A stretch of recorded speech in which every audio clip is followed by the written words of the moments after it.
Sebelum diangkat menjadi Kapolsek Kradenan pada 12 Desember 2022 lalu, Umbaran sempat menjadi Kanit Intel Polres Blora.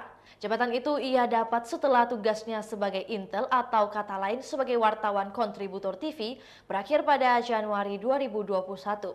Nama Umbaran Wibowo saat ini memang ramai karena menjadi Kapolsek Kradenan Blora. Sebab Umbaran ternyata Intel yang ditugaskan atasannya sebagai intelijen. Dulunya Umbaran adalah Intel khusus yang bekerja di wilayah Blora yang kemudian menyusup sebagai jurnalis.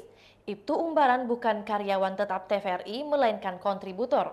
Menurut Iqbal, penugasan Umbaran sebagai Intel selesai pada Januari 2021. Umbaran lantas menjadi Kanit Intel Polres Blora.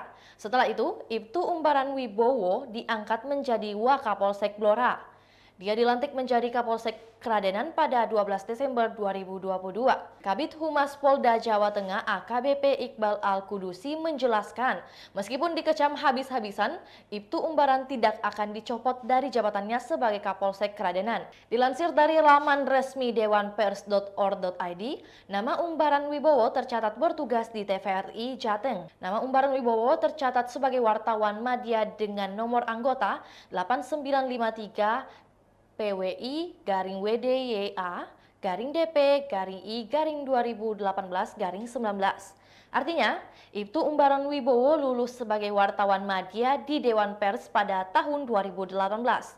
Berdasarkan data tersebut, Ibtu Umbaran Wibowo lahir pada tanggal 19 Oktober 1984.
Itulah tadi berita Hot News kita pada hari ini. Saksikan berita Hot News lainnya hanya di kanal YouTube dan Facebook Tribun Timur.